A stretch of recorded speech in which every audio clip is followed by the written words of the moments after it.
देखो अभी तक हम लोगों ने चैप्टर 1 में कितना कर लिया था, चैप्टर नंबर 1 में एक्सरसाइज 1.1 हो चुकी है। जिस दिन चैप्टर स्टार्ट कराया था उस दिन क्लियर किया था बेटा चैप्टर नंबर 1 का जो नेम है रिलेशन एंड फंक्शन है। तो जैसा कि नाम से समझ में आ रहा होगा चैप्टर के नाम में दो चीजें आ रही है, एक रिलेशन आ रहा है, दूसरा फंक्शन आ रहा है। तो रिलेशन हम लोगों ने एक्सरसाइज 1.1 में ऑलरेडी खत्म कर दिया है।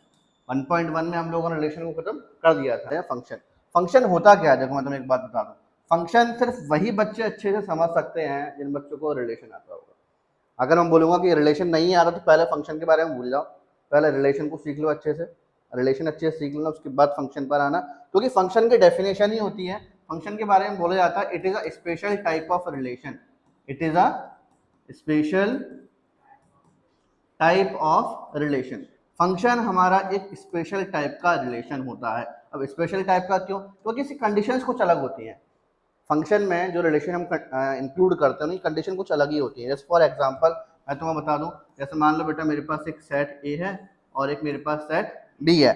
मैंने बोला सेट ए और सेट बी के अंदर कुछ एलिमेंट्स है मेरे पास, मैंने बोला 1 2 3 4 5 6 7। तो यहाँ पर ध्यान से चेक करना, आपसे बेटा मैंने बोला कि मेरे पास यहाँ पर 1 की इमेज 4 पर बनी, ये इमेज वर्ड समझ में आ रहा है? क्लास 11 से मिलता जुलता काफी है। क्लास 11 में चैप्टर 2 था ना एक रिलेशन फंक्शन, लेकिन वो मुझे मालूम है क्लास 11 में तुम लोगों ने कितनी पढ़ाई करी है, कुछ याद नहीं होगा। क्लास 11 तो बच्चों को सिखाया जाता था, थोड़ा क्लास 11 का समझना पड़ेगा। क्लास 11 तो बच्चों को सिखाया जाता था कि बेटा सेट ए में जिस चीज से एरो निकलता है उस चीज को हम लोग प्री इमेज बोलते हैं। क्या बोलते हैं? Pre image. और जिस चीज पर एरो जाता है उस चीज को हम इमेज बोलते हैं। ध्यान रखना, सेट 1 जो सेट ए होता है उसको हम डोमेन बोलते हैं। डोमेन क्या होता है, मैं डोमेन के बारे में समझाता हूँ। What is domain? डोमेन क्या होता है बेटा? सेट होता है domain, it is a set of all pre images, set of all pre images जिन जिन से एरो जा रहा है। जैसे 1 से एरो गया, 2 से भी एरो गया, 3 से भी एरो गया। तो जब मैं 1 2 और 3 को एक साथ लिखूंगा तो आप बोलोगे सर ये सेट ए है। बिल्कुल सही बात है बेटा, सेट ए है, लेकिन इसको मैं डोमेन नहीं बोलूंगा। क्यों? क्योंकि इसमें इन तीनों से ही कुछ ना कुछ एरो सेट बी पर गया था। ठीक है, तो अब दिमाग में एक क्वेश्चन ये भी आ गया होगा, सर आपने ये तो बता दिया कि जिससे एरो जा रहे हैं उस कलेक्शन को डोमेन बोलते हैं, तो सर जिस पर एरो आ रहा है उस कलेक्शन को, उसका भी तो कोई यूनिक नेम होगा कि नहीं होगा? उसका यूनिक नेम रेंज होता है। क्लास 11 में पढ़ा होगा। रेंज क्या होता है हमारे पास? देखो क्लास 11 की चीजें बेटा पता होना बहुत जरूरी है। क्लास 11 की सारी के सारी चीजें बहुत अच्छे से पता होना चाहिए, तब फंक्शन समझ पाओगे। ये टॉपिक डिफिकल्ट नहीं है, बच्चों को टॉपिक डिफिकल्ट इसलिए लगता है क्योंकि बच्चे कहीं ना कहीं इसके बेसिक में कमजोर रह जाते हैं, पुरानी चीजें भूल जाते हैं। पुरानी चीज भूलने के बाद में नई चीजों को जोर शोर से पढ़ते हैं। जोर शोर से पढ़ने की बिल्कुल भी आवश्यकता नहीं है। पुरानी चीजों को एक बार थोड़ा सा रिवाइज कर लो, उसके बाद नई चीजों को बड़े आराम से भी पढ़ोगे तो बहुत अच्छे समझ में आ जाएगा। मतलब कम मेहनत भी होगी और एफर्ट्स, कम एफर्ट्स में बहुत कुछ ज्यादा सीख सकते हो। तो पुरानी चीजें बहुत अच्छे से सीख लो। रेंज का मतलब क्या होता है? Set of all images, set of all images मतलब जिस चीज पर एरो आया। जैसे मैंने पूछा बेटा इसमें रेंज क्या क्या होगी, तो आप 4 5 6 बोलोगे। ध्यान रखना 4 5 6, 7 मत बोलना क्योंकि 7 पर एरो नहीं आया, 7 पर एरो नहीं आया। तो ये डोमेन समझ में आ गया अच्छे से, रेंज समझ में आ गया अच्छे से। ठीक है, और कोडोमेन क्या होता है? कोडोमेन के बारे में भी समझ लेना। What is codomain? अभी क्लास 11 चल रहा है। कोडोमेन का मतलब होता है whole set B, whole set B दूसरे सेट का दूसरा नाम। जैसे हम लोग हिंदुस्तानी, हमारे हिंदुस्तान में किसी घर पे आर्यन बुलाए तो हो सकता है दोस्त को पप्पू बुला रहे हो, कल्लू बुला रहे हो, भूरा बुला रहे हो, भाई अलग अलग नाम होते हैं कि नहीं होते हैं? तो सेट बी का एक दूसरा नाम कोडोमेन भी है। आपसे कभी कोई पूछता है ना बच्चा, डोमेन और कोडोमेन में अक्सर कंफ्यूज हो जाता है। तो डोमेन का मतलब पहला सेट होता है जहां से इमेज निकल रही होती है, जहां से एरो निकल रहा होता है। कोडोमेन में हम पूरा का पूरा सेट बी के अंदर जो भी कुछ लिखा हुआ है मतलब सेट बी का दूसरा नाम है कोडोमेन। ठीक है, ये चीज क्लियर होगी अच्छे से। अब यहाँ पर हम फंक्शन के बारे में समझ रहे थे। फंक्शन क्या होता है? फंक्शन को हम थोड़ा सा इधर स्पेस बनाते हैं थोड़ा सा इसके लिए। फंक्शन को हम जरा इसको छोटा करते हैं,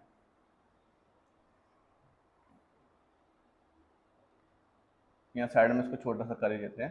फंक्शन के बारे में समझते हैं। फंक्शन क्या होता है बेटा? फंक्शन के बारे में समझो। It is a special type of relation. Function एक स्पेशल टाइप ऑफ रिलेशन होता है इन विच, इन फंक्शन या in function every element, every element in domain has unique image in codomain, इसका मतलब समझते हैं, एक बार फिर से पढ़ो इसको। Every element in domain, domain मतलब सेट ए के जितने भी एलिमेंट होते हैं उन सबकी कुछ ना कुछ यूनिक एक अलग अलग इमेज बनना चाहिए। किसमें बनना चाहिए? कोडोमेन के अंदर, ठीक है ना। तो यहाँ पर मैंने मान लो एक सेट ये बना दिया, एक सेट ये बना दिया, सेट ए और सेट बी। इसमें अपन कुछ एलिमेंट्स लेते हैं इसके, जैसे मान लो अपन ने इसके एलिमेंट्स ले लिए 1 2 3 A B C D E F, ठीक है। हमारे पास मान लो सेट ए में आपको एलिमेंट्स दिख ही रहे होंगे कौन कौन से एलिमेंट्स हमारे पास इसमें। मैंने बोला बेटा 1 का एरो ए के पास गया, 2 का एरो डी के पास गया और 3 का एरो एफ के पास गया। तो ये फंक्शन है क्या? बिल्कुल फंक्शन है, बिल्कुल फंक्शन है। कारण क्यों? क्योंकि हमें सिर्फ ये देखना होता है पहले वाले सेट में हर एलिमेंट की 1 की 2 की 3 की, अगर और 25-30 एलिमेंट होते हैं तो सबकी कुछ ना कुछ इमेज बननी चाहिए, सबकी कुछ ना कुछ इमेज बनेगी ही बनेगी। ध्यान रखना, एक भी एलिमेंट इसमें सेट ए में छूट नहीं सकता, सेट बी में एलिमेंट छूट सकता है, ठीक है। तो हम अगले पेज पर अब कुछ फंक्शन लिखते हैं, आपको बताना है कि फंक्शन कौन कौन से उसमें है, कौन कौन से फंक्शन नहीं है, ठीक है ना। तो मैं यहाँ पर एक काम करता हूँ, कुछ फंक्शन तुम लोगों के सामने लिख के बता रहा हूँ, फिर आप चेक करेंगे हम लोग कि फंक्शन है कि नहीं है। जैसे मैंने इसमें 1 2 3 4 5 6 7 8 9 10, ठीक है ना। ऐसे अपन यहाँ पे 4-5 बना के देखते हैं, पहले 4-5 ले लेते हैं, थोड़ा सा आसान होगा।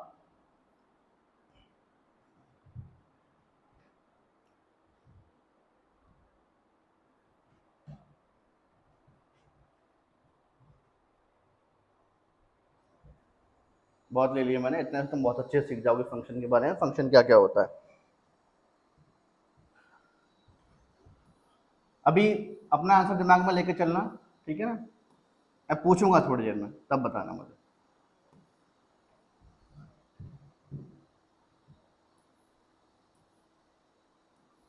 डेफिनेशन फंक्शन की जो मैंने अभी बताई तुम लोगों को, उसको एक बार दिमाग में रिवाइज कर लें जल्दी से।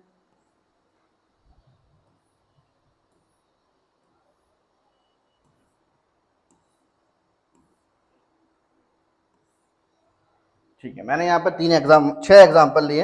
अब इन 6 एग्जाम्पल से हम लोग बेटा बहुत अच्छे से सीखने वाले हैं। ये मान लो example number A, this is example number B, C D E और ये एफ, ये मैंने कुछ रिलेशन ले लिए हैं, ठीक है। आपको इसमें से फंक्शन बताना है, फंक्शन है कौन कौन से। फंक्शन को एक बार फिर से रिवाइज कराता हूँ। Function it is a special type of relation, एक स्पेशल टाइप का रिलेशन होता है। स्पेशल क्यों बोला गया? क्योंकि यहाँ पर होता क्या है, every element in domain, domain की हर एक एलिमेंट की कोई ना कोई सेट बी में इमेज बनेगी ही बनेगी, कोई ना कोई सेट बी में इमेज बनेगी ही बनेगी, ठीक है ना। अब यहाँ पर आगे चलते हैं, यहाँ पर सेट ए चेक करके बताना है क्या ये फंक्शन है हमारे पास। फंक्शन क्यों नहीं है? तुमने यस क्यों बोला? ये फंक्शन नहीं है क्योंकि मैंने डेफिनेशन क्या बताई फंक्शन की कि every element in domain, domain के हर एक एलिमेंट की कोई ना कोई इमेज बनेगी। यहाँ बेटा 3 छूट गया, बेचारा इसकी शादी नहीं हो पाई, तो ये फंक्शन नहीं है। फिर एग्जाम्पल नंबर बी में आते हैं, क्या ये फंक्शन है? यस, ये फंक्शन है क्योंकि यहाँ पे हर एक एलिमेंट की वहां पर इमेज बन रही है, ठीक है ना। फिर उसके बाद क्या हमारे पास एग्जाम्पल नंबर सी, क्या ये फंक्शन है? ये फंक्शन नहीं है क्योंकि डेफिनेशन में क्या लिखवाया था, हैज यूनिक इमेज, मतलब कि यहाँ सेम इमेज बन गई, 1 की 5 बन गई, 1 की 6 बन गई। भाई एक ही लड़के की 2 girlfriend at the same time possible है क्या? दोनों को पता हो, अलग अलग नंबर हो, समझ में आता है, लेकिन अगल बगल में बैठी है, उसको भी चला रहा है उसको भी चला रहा है, क्या संभव हो सकता है ना? इम्पॉसिबल है ये चीज, तो ये चीज इम्पॉसिबल हो गई, गलत हो गई, यहाँ पर ध्यान रखना। तो हमारे पास ये फंक्शन क्यों नहीं है? क्योंकि यहाँ पर 1 की 2 इमेज बन चुकी है। ध्यान रखना, एक सिंपल सी बात बताता हूँ कि यहाँ से कभी भी डबल चीजें रिपीट नहीं होती, सेट ए से कभी भी 2 एरो नहीं निकल सकते सेम एलिमेंट से, इतना ध्यान रखना। सेट ए से कोई सिंगल एलिमेंट से 2 एरो नहीं जा सकते, बस वहां 4 एरो जा सकते हैं। अगला वाला तुम देखो ध्यान से, मैंने बोला 1 की इमेज क्या है, 2 की इमेज भी क्या है, तो यहाँ पर 3 की इमेज कितनी है 6, 4 की इमेज 7 है, यहाँ 1 और 2 की सेम इमेज बन चुकी है, ये पॉसिबल है। यहाँ पर सेकंड सेट में सेम एरो आ सकता है, बट यहाँ पर रिपीट नहीं हो सकता। रिपीट हो गया समझ जाना ये फंक्शन नहीं है। फंक्शन में 2 बातें बहुत अच्छे ध्यान रखनी होती है, एक तो फर्स्ट एलिमेंट से हर चीज का, ये फंक्शन नहीं था, ये फंक्शन है देखो कि यहाँ 4 से एरो नहीं गया था। फंक्शन में 2 चीजें ध्यान रखनी होती है, एक तो सब चीजों से एरो निकल रहा हो और दूसरा रिपीट नहीं होना चाहिए। हमारा डोमेन में कुछ भी रिपीट नहीं होगा, रेंज में हो सकता है, डोमेन में कुछ रिपीट नहीं होगा, रेंज में हो सकता है। तो हमारे पास ये भी फंक्शन है, ये फंक्शन है कि नहीं है? क्या ये फंक्शन है हमारे पास? क्यों नहीं है? क्योंकि 4 छूट गया हमारे पास। क्या ये फंक्शन है हमारे पास? सोच लो अच्छे से, सोच लो अच्छे से। पक्का ये फंक्शन नहीं है? क्यों नहीं है? क्योंकि यहाँ 4 छूट गया। हाँ नहीं, हाँ 2 से 2 एरो जा रहे हैं, 3 से, सॉरी 3 का 7 इमेज बन गया, 3 का 10 भी इमेज बन गया, इसलिए 2 कारण थे यहाँ पर, इसको फंक्शन हम नहीं बोलेंगे। तो उम्मीद करता हूँ फंक्शन तो अच्छे से समझ में आ गया, फंक्शन क्या बेसिक अपन ने पकड़ लिया अच्छे से। अब हम चलेंगे बेटा टाइप्स ऑफ फंक्शन की तरफ। Types of function, types of function, types of function की तरफ चलते हैं। हमें टाइप्स ऑफ फंक्शन पढ़ना है यहाँ पर। टाइप्स ऑफ फंक्शन, तो बेटा बेसिकली अगर मैं एनसीईआरटी के हिसाब से बात करूँ, एनसीईआरटी के हिसाब से बात करता हूँ, तो हमारे पास 4 तरह के फंक्शन होते हैं। अब ये 4 तरह के फंक्शन है कौन कौन से, एक एक करके हम इसको समझना स्टार्ट करते हैं। सबसे पहले हमारे पास आता है one one function, one one function, इसको हम लोग इंजेक्टिव भी बोलते हैं, इंजेक्टिव फंक्शन, ठीक है। सेकंड हमारे पास आता है मैनी वन फंक्शन। अरे बहुत सिंपल है, अभी थोड़ा बहुत कम समझ में आ रहा होगा, कोई बात नहीं, चलने दो, थोड़ा कम ही तो समझ में आ रहा है, चलने दो। जब क्वेश्चन कर लोगे ना, प्यार होने वाला तुम्हें इनसे, पर तुम बोलोगे सर क्वेश्चन करने में बड़ा मजा आ रहा है, कुछ है नहीं इन क्वेश्चन में, हलवा क्वेश्चन है ये। सेकंड हमारे पास आता है मैनी वन, ठीक है, जो फंक्शन बेटा वन वन नहीं होती उसको मैनी वन बोल देते हैं। फिर हमारे पास थर्ड आता है ऑनटो फंक्शन, ऑनटो को हम लोग सर्जेक्टिव भी बोलते हैं, सर्जेक्टिव भी बोलते हैं। और एक चौथा और एक और होता है जो एनसीईआरटी में नहीं है, तो करना भी नहीं है, स्लिप पेपर में नहीं आएगा, इनटू फंक्शन भी होता है एक। नाम बता दिया मैंने, काम की चीज नहीं है तुम्हारे, नाम बता दिया, क्या पता कभी तुम्हारे फ्रेंड वगैरह सहेली सहेला तुमसे पूछ लें तो तूने इंटू के बारे में सुना है कभी, तो हाँ भैया सुना तो है हमने, अपने काम का अच्छा नहीं तो अपन ने उसको भाव दिए नहीं, ठीक है। चौथा हमारे पास आता है बेटा इंजेक्टिव हो गया, सब्जेक्टिव हो गया, और एक बाइजेक्टिव। बाइजेक्टिव क्या होता है बेटा? ऐसे फंक्शन जो हमारे पास वन वन भी हो और ऑनटो भी हो, तो उसको हम चौथा फंक्शन एक स्पेशल नाम दे देते हैं, वो हमारे पास क्या हो जाता है? बाइजेक्टिव फंक्शन, ठीक है। अब एक एक करके इन सबको समझना स्टार्ट करते हैं। वन वन क्या होता है? सबसे पहले अपन वन वन के बारे में समझेंगे। तो वन वन बेटा हमें नाम से ही समझ में आना चाहिए, वन वन हमें नाम से ही समझ में आना चाहिए। तो पहले अपन वन वन के बारे में समझते हैं।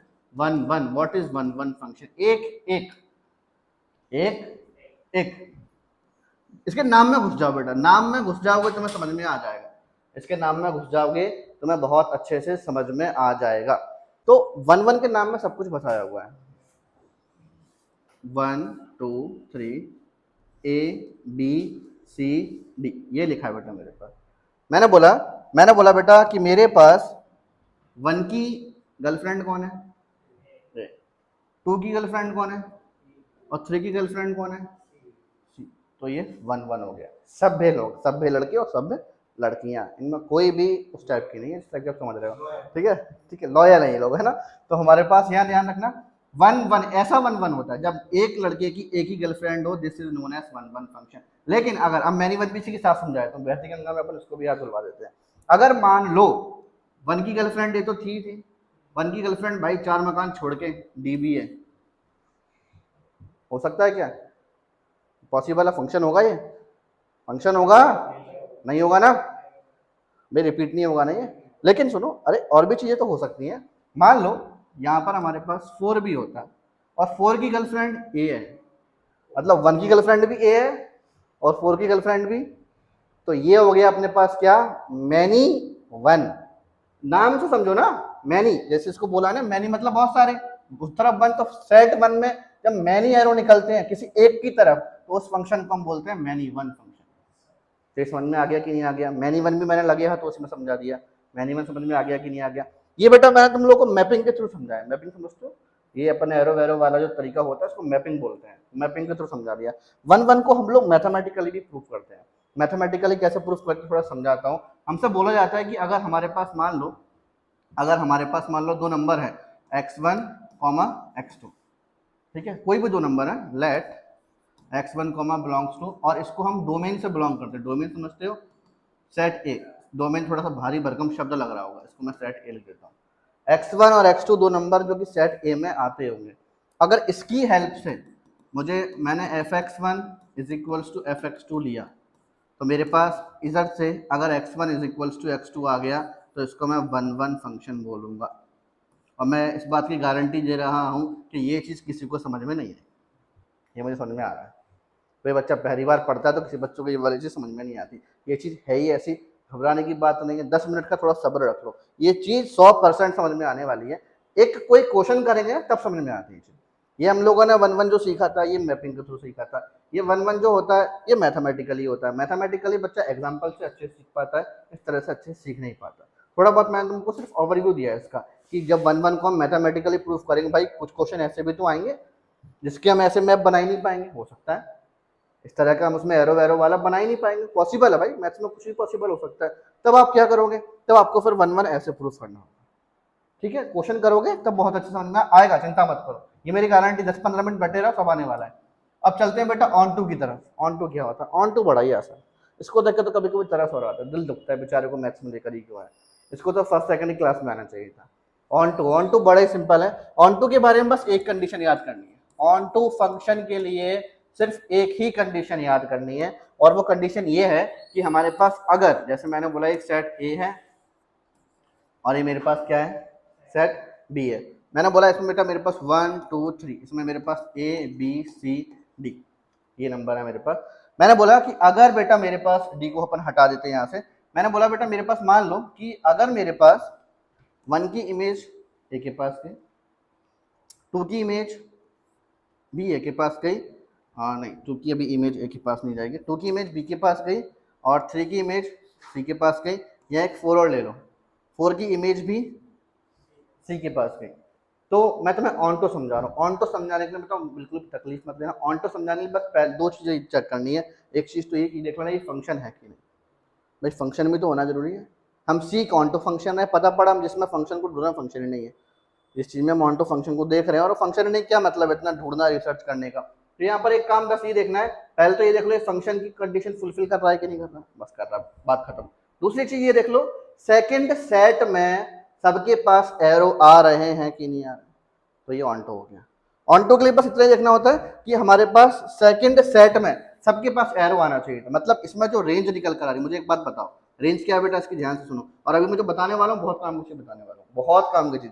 इसमें रेंज क्या है, रेंज मतलब मैंने बताया था बेटा जिस चीज पर एरो आता है, तो एरो ए पर भी आ रहा है, एरो बी पर भी आ रहा है, एरो सी पर भी आ रहा है। अच्छा मैंने कोडोमेन के बारे में क्या बताया था, कोडोमेन के बारे में मैंने क्या बताया था, होल सेट बी जो होता है उसका दूसरा नाम कोडोमेन होता है। तो कोडोमेन में क्या क्या था, ए बी और सी, है कि नहीं है कि नहीं, जल्दी बोलो, है ना। तो बेटा ध्यान रखना, अगर कभी भी जैसे रेंज की वैल्यू ए बी सी है, अगर कभी भी ध्यान रखना हमारे पास कभी भी हमने देखा रेंज की वैल्यू ए बी सी है, कोडोमेन की वैल्यू भी ए बी सी है, तो यहां पर हमने देखा कि रेंज इज इक्वल टू क्या हो गया, क्या हो गया भाई, यही तो सीखना था, सीखने की चीज ही यही है। ध्यान रखना, अगर कभी भी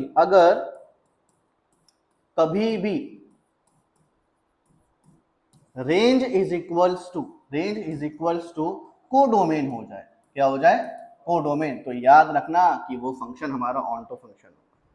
ऑन टू फंक्शन की बस सब कुछ इसी के अंदर बसा हुआ, पूरा संसार ऑन टू फंक्शन का इसी के अंदर बसा।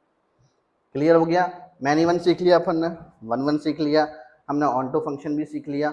अब मैं तुम्हारे सामने कुछ फंक्शन लेकर आने वाला हूँ, तो मैं उसमें आइडेंटिफाई करना है कि वो वन है, ऑन टू है, मैनी वन है, ठीक है ना। और ये भी हो सकता है कुछ फंक्शन ऐसे भी होंगे जो दोनों ही होंगे, तो उसको हम बाइजेक्टिव फंक्शन भी बोलेंगे, ठीक है।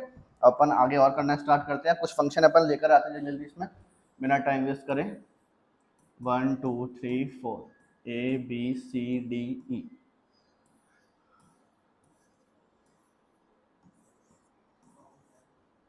ए B C P Q R S, ठीक है ना।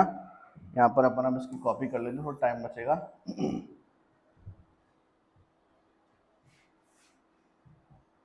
बस इतने, एक और ले ही लेते हैं, स्पेस का तो पूरा यूज कर ही लें यार, क्या बुराई है स्पेस का यूज करने में, ठीक है। अब एम और ले लो इसमें,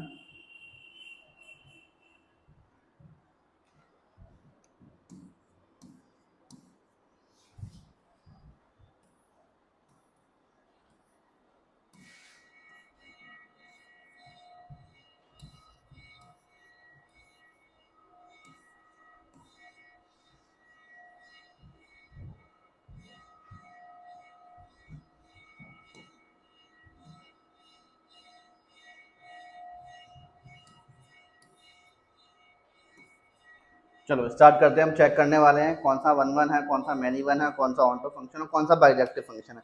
सबसे पहले अपन शुरुआत इससे करेंगे, ये बताओ कौन सा फंक्शन है, वन वन फंक्शन है, ठीक है ना, क्योंकि हर एक एरो से, हर एक एलिमेंट से एक इमेज जा रही है। यहाँ सारे के सारे फंक्शन वाले कंडीशन फुलफिल कर रहे थे, सबसे इमेज जा रही थी, उसका नाम क्या हो गया, वन वन फंक्शन। तो अपन इसका नाम रखना स्टार्ट करते हैं, one one function. This is one one function.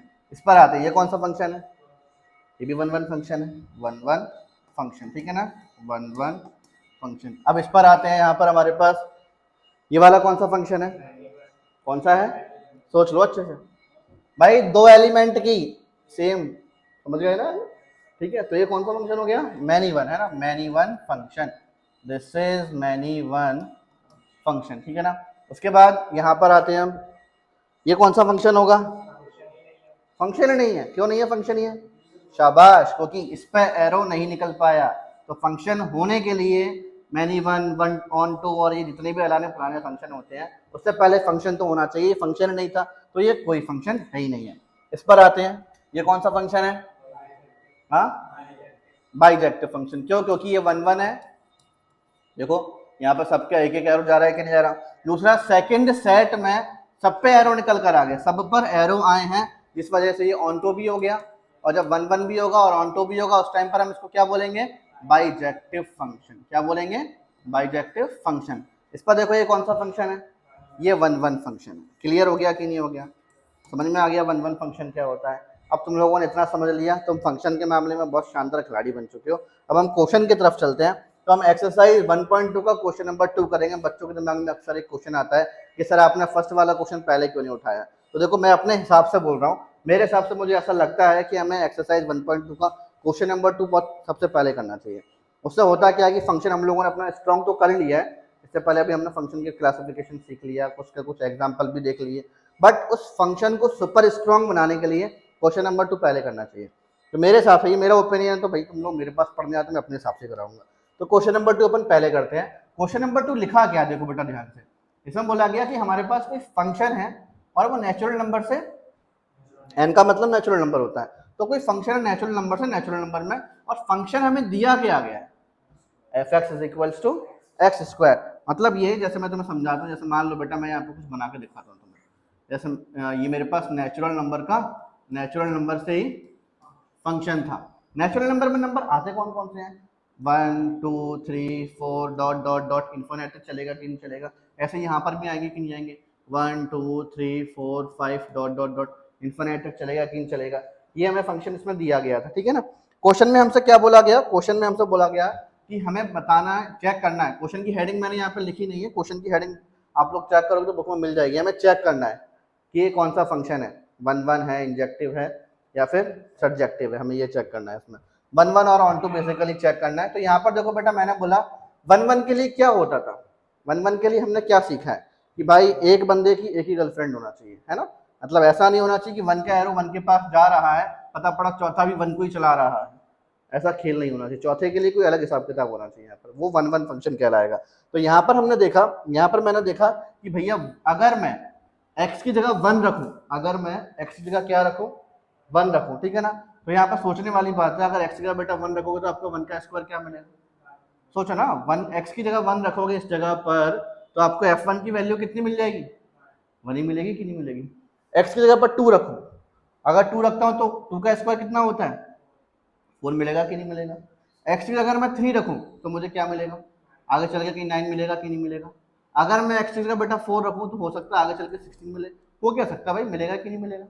तो ये तो क्लियर विजिबल हो गए, मतलब देखने पे ही समझ में आ गया कि भैया ये वन वन फंक्शन होने वाला है। क्यों वन वन होने वाला है, क्योंकि हर एक नंबर की एक अलग अलग यहाँ पे इमेज बनने वाली है। ये प्री इमेज होती है, वो इमेज होती है, तो हर एक यहाँ पर डोमेन के अंदर बेटा जितने भी एलिमेंट है उन सबकी एक अलग अलग इमेज बनने वाली। तो ये वन वन हो चुका है, ठीक है ना, ये वन वन हो गया, ठीक है। लेकिन वन वन को मैं ऐसे नहीं कराऊंगा, वन वन को अपन मैथमेटिकली प्रूफ करेंगे। जो मैंने तुम लोगों को अभी थोड़ी देर पहले यहाँ बताया था, मैंने बोला था कि बेटा ये चीज मुझे मालूम है, अभी किसी को समझ में नहीं आ रही होगी, लेकिन अब क्वेश्चन कराऊंगा, एक दो क्वेश्चन में इसका बहुत अच्छा फ्लो बन जाता है, बच्चे इसको बहुत अच्छे से सीख जाता है। होता क्या है कि हमें करना क्या होता है, हम यहाँ पे ले लेते हैं लेट कोई भी दो नंबर ले लो, 1 2 3 4 5 6, हमारे पास बहुत सारे नंबर है कि नहीं। यहाँ से हमने दो नंबर लिए x1 और x2, let x1 comma x2 belongs to n मैंने क्यों लिया बेटा, डोमेन से लिया था, हमेशा डोमेन से लिया था। डोमेन में कौन सा नंबर है, कौन से नंबर है? नेचुरल नंबर है। तो मैंने बोला यहाँ पर कि x1 और x2 दो नंबर मैंने यहाँ से डोमेन में से ले लिए। मैंने बोला अगर fx1 किसके इक्वल है? fx2 की। ये लाइन तुम लोग को रटनी पड़ेगी। एक मैं शुरुआत में बोलता हूँ रटनी पड़ेगी, बाद में बच्चों को रटनी नहीं पड़ती, बच्चों को बहुत अच्छे से अपने आप आ जाती है। अरे एक तरीके ही रट जाता है बच्चों को, बच्चा इसको आंख बंद करके पूरा सॉल्व कर सकता है, इतना स्ट्रांग हो जाता है।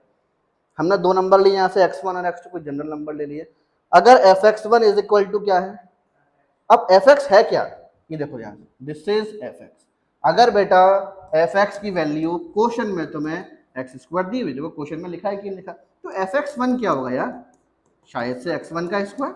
करना क्या होता है यार, x1 x की जगह x1 रख दो तो यहाँ पर भी x1 हो जाएगा। ऐसी fx2 की वैल्यू कितनी हो जाएगी? शायद से x2 का स्क्वायर। होगा कि नहीं होगा? होगा कि नहीं होगा?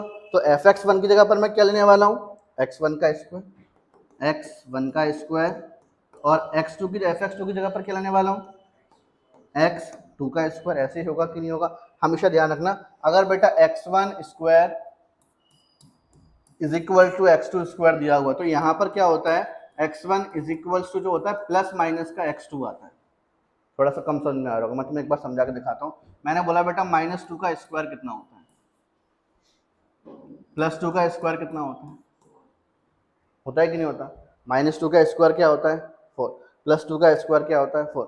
लेकिन मैंने बोला कि नेचुरल नंबर वाला केस है, तो 2 का स्क्वायर कितना होगा और 2 का स्क्वायर कितना होगा? क्योंकि दोनों नेचुरल नंबर होगा कि नहीं होगा? अगर स्क्वायर सेम आ रहा है तो वो नंबर भी सेम होंगे कि नहीं होंगे? नेचुरल नंबर वाली ये जो केस होता है ना, अगर x1 square is equal to x2 का स्क्वायर दिया हुआ तो इसको हम अनइक्वल मान लेते हैं, अनइक्वल मान लेते हैं, क्योंकि हमें नहीं पता कि वो प्लस का नंबर है कि माइनस का नंबर है। मैंने सामने एग्जांपल रखा, हम 2 को -2 नहीं बोल सकते और ना ही -2 को 2 बोल सकते हैं, दोनों ही चीज़ अलग अलग है भाई, दुनिया अलग अलग है, लेकिन 2 को 2 तो बोल सकते हैं। तो ये क्वेश्चन नेचुरल नंबर वाला था। नेचुरल नंबर में सिर्फ और सिर्फ पॉजिटिव नंबर आते हैं कि नहीं आते? सिर्फ और सिर्फ पॉजिटिव नंबर आते हैं। तो यहाँ पर हम क्या लिखेंगे? यहाँ पर हम क्या लिखेंगे? हम यहाँ पर ये चीज़ मेंशन करेंगे, यहाँ पर हमें ये वाली चीज़ यहाँ पर मेंशन करनी पड़ेगी कि हमारे पास x1 square is equal to x2 square था, तो x1 is equals to plus minus x2 आ जाएगा। तो therefore x1 is equals to x2 because x1 comma x2 are natural number. तो 1 का मैं तरीका बता रहा हूँ, मुझे मालूम है अभी एक आध क्वेश्चन में दिक्कत आएगी, उस पर 1 अच्छे समझ में आने लगेगा। देखो 1 का तरीके पर फिर समझाता हूँ। हम सबसे पहले x1 और x2 कोई भी दो नंबर ले लेते हैं, ठीक है। उसके बाद fx1 fx2 लिखते हैं, fx1 और fx2 की वैल्यू लिखते हैं, जो भी वैल्यू होती है उसको सॉल्व करने पर अगर x1 और x2 इक्वल आ जाता है, जैसे ये आ चुका है, x1 इज इक्वल टू क्या आ चुका है? x2, तो ये 1 होता है। और अगर इक्वल नहीं आता है तो ये मैनी 1 होता है। अभी इक्वल आ गया कि नहीं आ गया? मैंने ये चीज़ आपको सॉल्व कराने से पहले समझाई थी, जिससे आप उसको बहुत अच्छे से फील कर पाओ कि हाँ सर ये वाकई में 1 ही है। तो ये चीज़ फील कर पा रहे हो तुम कि हाँ भैया वाकई में 1 ही है ये, है ना। तो हम यहाँ पे क्या लिखेंगे? Therefore function is 1। क्लियर हो गया कि नहीं हो गया? ये 1 समझ में आ गया कि नहीं आ गया? सेकंड, अब ऑनटो के लिए, ऑनटो बड़ा ही सिंपल होता है। ऑनटो तो भाई इतना सिंपल है, चुटकी चुटकी बजाते सॉल्व हो जाता है। आप ये देखो सेकंड सेट के अंदर, बहुत ध्यान से देखना, क्या सबके ऊपर एरो आ रहे हैं? आर्यन बोर्ड पर देखो, सेकंड सेट के अंदर क्या सबके ऊपर एरो आ रहे हैं? नहीं आ रहा है। 2 पे नहीं आ रहा, 3 पे नहीं आ रहा, 5 पे नहीं आ रहा, 6 पे नहीं आ रहा, 7 पे नहीं आ रहा, 8 पे नहीं आ रहा, 10, बहुत नंबर है, इनफाइनाइट नंबर, हम काउंट भी नहीं कर पाएंगे। और मैंने तुम्हें ऑनटो की कंडीशन बताई है कि अगर रेंज को डोमेन के इक्वल है तो हमारे पास क्या होगा? ऑनटो होगा। तो यहाँ पर हमने देखा कि 2 के पास एरो नहीं आ रहा। भाई एक नंबर काफी होता है, ये तो हम लोगों में बोला भी जाता है कि इंसान कितनी भी अच्छाइयाँ कर ले, लेकिन इंसान की एक बुराई उन अच्छाइयों पर पानी फेर देती है। यहाँ 50 एरो निकल कर आ रहे हैं, लेकिन एक पर एरो नहीं आया, उसकी वजह से हम क्या बोल देंगे कि ये ऑनटो नहीं है। अब इसको थोड़ा लिखना पड़ेगा अंग्रेजी में। आप यहाँ लिखेंगे सीन्स 2 इन कोडोमेन। कोडोमेन में हमारे पास क्या है? 2 कोडोमेन में ही आ रहा है कि नहीं आ रहा? Scenes 2 in codomain, codomain there is no pre-image in domain under the function क्या है हमारे पास? fx is equals to x square, तो therefore given function is not onto. Clear हुआ कि नहीं हुआ? ये चेक करोगे, ऐसे करना है इसको। समझ में आ गया ना? दोनों बहुत अच्छे समझ में आ गए। अब आगे वाले क्वेश्चन करते हैं। आगे वाला भी सेम क्वेश्चन ऐसा ही, कंडीशन चेंज हो गई। पहले वाले क्वेश्चन में नेचुरल नंबर था, बट इस वाले क्वेश्चन में हमारे पास क्या है? z, और z का मतलब क्या होता है? इंटीजर्स। z का मतलब क्या होता है? इंटीजर्स। अब यार इंटीजर्स में तो पॉजिटिव नंबर भी आते होंगे, इंटीजर्स में तो नेगेटिव नंबर भी आते होंगे, दोनों आते कि नहीं आते? तो हमारे पास यहाँ पर कुछ ऐसा ही है, z का z से ही फंक्शन दिया है, रिलेशन दिया हुआ है यहाँ पर।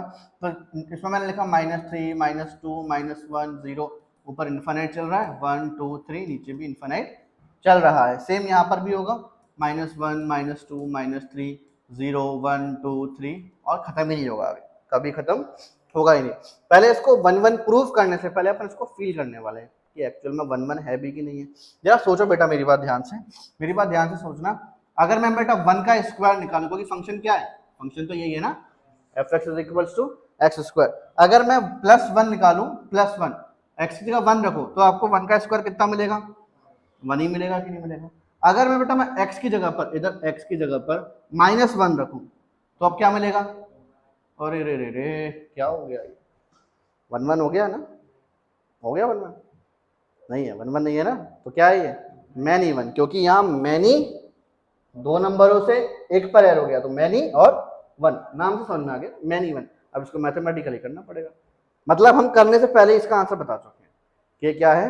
मैनी 1। अब इसको मैथमेटिकली, यहाँ सीखने वाली चीज है, मैथमेटिकली करना सीखो, अच्छे से मैथमेटिकली करना सीखो। तो हमने यहाँ पर लिखा दो नंबर हमारे पास, x1, x2, और ये कहाँ से लिए हमने? z से, क्योंकि z था नहीं हमारे पास, z से नंबर लिए। तो मैंने यहाँ लिखा इफ, मान लो कि fx1 मेरे किसके इक्वल है? fx2 के। अरे रट जाती है ये चीजें, रट जाती है बच्चों को।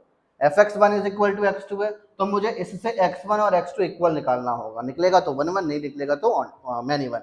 तो fx1 बेटा कितना होगा? x1 का स्क्वायर है ना, और ये कितना होगा? x2 का स्क्वायर। अब x1 स्क्वायर = अब ये बेटा आ जाएगा प्लस माइनस का x2, प्लस माइनस का x2। अब यहाँ कंडीशन देखो, x है क्या? हमने z से लिया, z में तो प्लस माइनस भी होते हैं, तो उसकी वजह से ये अनइक्वल हो गया। समझ में आ गया ना? अनइक्वल होने का कारण क्या? अगर ये नेचुरल नंबर वाला केस होता तो इक्वल होता, क्योंकि पॉजिटिव नंबर होते हैं वहां पर। हम यहाँ क्या लिखेंगे? हमें लिखेंगे ये चीज यहाँ पर बताना पड़ेगा हमें यहाँ पर, therefore given function is not 1 1 और मैनी 1, ये भी बोल सकते हैं, ठीक है ना? और मैनी 1, हाँ एक ही बात है ना? नहीं, नॉट 1 1 या फिर इसको अपन मैनी 1, ठीक है? नॉट 1 1 होगा या फिर अपन इसको मैनी 1 बोल सकते हैं, ठीक है? कोई एक ही लिख देना, आप डायरेक्ट ये बोल सकते हो therefore given function is many 1 भी लिख सकते हो, वो तो मैंने बता दिया। अब मेरी बात सुनो आगे, यहाँ पर अब ऑन्टो चेक करना होगा। ऑन्टो के लिए अपन ने क्या सीखा है कि सेकंड वाले सेट पर सब पर इमेज आना चाहिए। बट यहाँ देखो यार, तुम कितनी भी कोशिश कर लो भाई, कितना भी बॉर्नवीटा कॉम्प्लान बादाम खाकर आ जाओ, तुम यहाँ पर एक चीज देखोगे कि आप यहाँ पर x की जगह कुछ भी रख लो, आपके जितने भी एरोस जाएंगे वो सिर्फ पॉजिटिव नंबर पर जाएंगे, नेगेटिव नंबर के ऊपर बेटा सिंगल एरो भी नहीं जा पाएगा। अब मैंने बताया ना कि इंसान में लाखों अच्छाइयाँ हो, उसकी एक बुराई सब किए किराए पर पानी फिर देती है। तो यहाँ पर हम क्या लिखेंगे? अपन -1 को लिख लेते हैं। क्या लिख लेते हैं? -1 का सहारा लेकर अपन इसको नॉट ऑन्टो बोल देते हैं। हम यहाँ लिखेंगे सिंस in codomain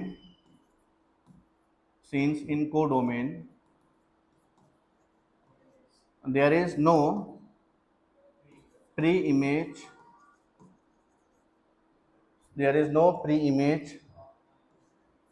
नहीं कुछ इंग्लिश में मिस्टेक हो रही है अपनी।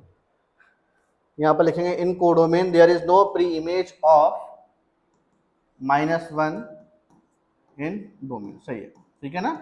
हम क्या लिखेंगे? Therefore it is not onto. अपन ने दो क्वेश्चन किए, अभी दोनों में ऑन्टो नहीं था, देखते हैं आगे ऑन्टो आता है कि नहीं आता, आगे चलते हैं। अब इसका थर्ड वाला पार्ट लेंगे। थर्ड वाले पार्ट में क्या लिखा हुआ है? इस बार हमारे पास फंक्शन बेटा वही है, बट अब रियल नंबर का रियल नंबर पे। रियल नंबर में कौन से नंबर होते हैं? रियल नंबर में तो मैथ्स में जितने भी नंबर होते हैं सारे रियल नंबर में आते हैं। फ्रैक्शनल नंबर भी आते हैं, अंडर रूट वाले नंबर भी आते हैं, इंटीजर्स भी आते हैं, नेशनल नंबर भी आते हैं, सब आता है। तो रियल नंबर से हमारे पास फंक्शन है। अब मैंने यहाँ पर नंबर लिखना स्टार्ट किया, रियल नंबर में तो बेटा सारे नंबर होते हैं, अपन फिर भी नेगेटिव नंबर ले लिए 0 1 2 3 और -3 -2 -1 0 1 2 3, ये हमारे पास यहाँ पर लिखा हुआ है। ठीक है, अब मेरी बात सुनो, मैंने आपसे बोला बेटा कि आप एक चीज सोचो, x की जगह -3 ले लो, x की जगह -3 ले लो, -3 का स्क्वायर कितना आएगा, 9 आएगा कि नहीं आएगा, क्लियर है ये वाली बात। ठीक है, -2 का स्क्वायर कितना आएगा, 4। आप कुछ भी नंबर ले लो, आपके पास सारे के सारे एरो जो आने वाले हैं वो सिर्फ पॉजिटिव नंबर पे ही आने वाले हैं, नेगेटिव नंबर पे एक भी एरो जाएंगे कि नहीं आएंगे, नहीं जाएंगे ना। अब यहाँ पर देखोगे कि -1 का नंबर भी 1 ही मिलेगा, +1 का नंबर भी 1 ही मिलेगा, तो ये मैनी 1 हो गया कि नहीं हो गया, और ऑन्टो है नहीं। जो सॉल्यूशन हमने बेटा इसके सेकंड वाले पार्ट में लिखा था, सेम सॉल्यूशन आपको इसके थर्ड वाले पार्ट में छापना है, कर सकते हो उसको, कर लोगे ना आराम से। ठीक है, फोर्थ वाले पार्ट पे चलते हैं, बहुत सिंपल टॉपिक है। फोर्थ वाले में अब हमारे पास क्यूब आ चुका है, तो क्यूब को स्टार्ट करने से मैं तुम्हें पहले एक बात बता दूं, अगर हमारे पास x1 क्यूब लिखा हुआ है और x2 क्यूब लिखा हुआ है तो ये दोनों हमेशा इक्वल होते हैं। यहाँ पर अब कोई भी नंबर हो, चाहे रियल नंबर हो चाहे नेचुरल नंबर हो, ठीक है ना। अगर x1 cube is equal to x2 cube है तो आप यहाँ पर x1 इज इक्वल टू क्या लोगे, x2 लोगे। ये वाली बात समझ में आ गई ना, ठीक है। चलो यहाँ देखो F X is equal to X cube है कि नहीं, यहाँ पे बेटा रिलेशन मुझे नेचुरल नंबर का नेचुरल नंबर से दिया हुआ है, तो मैंने यहाँ पर क्या लिखा, नेचुरल नंबर का नेचुरल नंबर से रिलेशन में यहाँ पर लिखने जा रहा हूँ। तो मैंने यहाँ पर 1 2 3 4 5 6, नेचुरल नंबर में तो ये आता है ना 1 2 3 4 5 6 7 8 9 10 एंड सो ऑन, कहानी आगे चलती जाएगी। अब जरा सोचो, x की वैल्यू बेटा 1 लो, 1 का क्यूब कितना होता है, तो 1 का क्यूब 1, x की वैल्यू 2 ले लो तो 2 का क्यूब कितना होता है, x की वैल्यू 3 ले लो, 3 का क्यूब आगे लेके चलोगे तो 27 आएगा कि नहीं आएगा। भाई एक चीज क्लियर हो गई, एक चीज क्लियर हो गई कि हर एक बंदे की एक ही गर्लफ्रेंड है, सिंगल नंबर से सिंगल जगह ही एरो जा रहा है, तो हमारे पास ये मैनी 1 होगा या 1 1 होगा, 1 1 होगा, तो हमारे पास ये 1 1 हो गया। मैथमेटिकली प्रूफ करें अपन इसको, हम यहाँ पर लिखेंगे आप लेट x1 कॉमा x2, दो नंबर है, कहाँ से लिए अपन ने, नेचुरल नंबर से लिए, ठीक है, डोमेन से लेते हैं हमेशा, तो डोमेन इज बेसिकली है, तो यहाँ पर x1 comma x2 belongs to natural number. तो इफ अगर बेटा मेरे पास fx1, अब पल्ले पड़ रही है वाली लाइन, अब समझ में आ रहा है ना, अरे रटी रटाई लाइनें हैं वो, रटी रटाई लाइनें रहती है, वो सेम लाइन बार बार लिखनी होती है। fx1 is equals to fx2, अब अगर fx1 is equals to fx2 है तो बेटा fx मेरे पास x क्यूब था, तो भैया fx1 कितना होगा, x1 का क्यूब, fx2 कितना होगा, x2 का क्यूब। अब अगली लाइन हमारे पास क्या आने वाली है, अगली लाइन क्या आने वाली है, अगली लाइन यहाँ पर अब ये आने वाली है कि हमारे पास यहाँ पर x1 इज इक्वल्स टू कितना हो जाएगा, x1 इज इक्वल्स टू कितना हो जाएगा, x1 is equals to x2 आ चुका है। अब बेटा x1 और x2 दोनों इक्वल हैं, तो इसका मतलब क्या हो गया, हैंस इट इज 1 1 फंक्शन, समझ में आ गया, 1 1 भी लिख सकते हो, तो फंक्शन मैंने लगा दिया, पूछो तो भी इक्वल होगा, हाँ क्यूब निकालोगे तब समझ में आएगा, मैं दिखाता हूँ तुम्हें, -1 का बेटा क्यूब निकालो कितना आएगा, निकालो, अब तो खुश हो गए, समझ में आ गया ना, ठीक है। हाँ तभी तो मैंने तुम लोग का ऊपर ऊपर चीज पहले ही बता दी, इसका टाइम नोट कर लेना, ठीक है, या क्वेश्चन नोट कर लो, फोर्थ पार्ट में पूछा है इसमें, फोर्थ पार्ट लिख लो, फोर्थ पार्ट, ये 1 1 समझ में आ गया यहाँ पर, ठीक है। अब वो यहाँ पर बेटा हमें ऑन्टो करना है, अब ऑन्टो के बारे में समझते हैं। ऑन्टो के बारे में देखो हमने सीखा है बेटा कि हमारे पास सेकेंड एलिमेंट में हर किसी पर एरो आना चाहिए, हर किसी पर एरो आना चाहिए। तो यहाँ पर बेटा ध्यान से देखो कि मेरे पास यहाँ पर 1 का एरो 1 पे गया, बेचारा 2, दिल तोड़ दिया इसको, इस क्वेश्चन में ना 2 पर एरो था ना 3 पर एरो, ना जाने कितने गरीब थे इसमें से, और ऑन्टो ना बताने के लिए हमें सिर्फ एक ही बात है ना, हम यहाँ लिखेंगे in codomain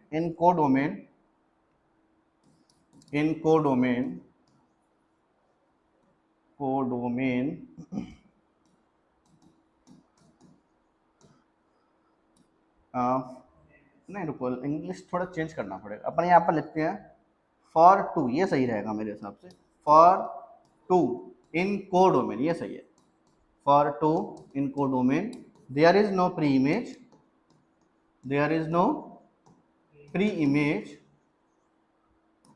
in its domain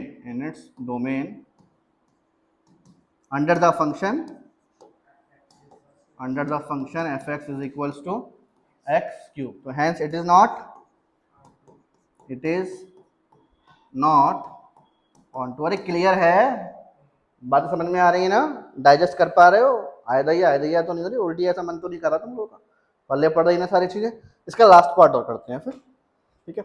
fifth वाला पार्ट, फिफ्थ वाले में क्या लिखा है बेटा, हमारे पास फंक्शन लिखा हुआ, इसका सेम आंसर होने वाला है, सेम आंसर होने वाला है। क्यों, देखो कंडीशन तो वही है, फंक्शन क्या है, F X is equal to X cube. Fourth वाले में क्या था, F X is equal to X cube, same था कि नहीं था, या नेचुरल नंबर से नेचुरल नंबर वाला था। वहां फिफ्थ वाले पार्ट में आपको इंटीजर से इंटीजर दिया हुआ है, तो सेम तरीका इसने गधे ने पहले डाउट मुझसे पूछ लिया वाला, इसलिए पूछा था, समझ में आ गया। तो सेम ये लिख देना पूरा पूरा छाप कर, क्योंकि मैंने तुम्हें शुरुआत में बता दिया कि x1 cube is equals to x2 cube, कुछ भी हो वो दोनों इक्वल ही होते हैं हमेशा। तो हमारे पास इस हिसाब से पूरा का पूरा सॉल्यूशन उसमें छाप देना, तुम्हारा आंसर आता है। ठीक है, क्लियर हो गया कि नहीं हो गया। और इसी के साथ आज की क्लास अपन खत्म करते हैं, अगली क्लास में इसके बाद में क्वेश्चन करेंगे।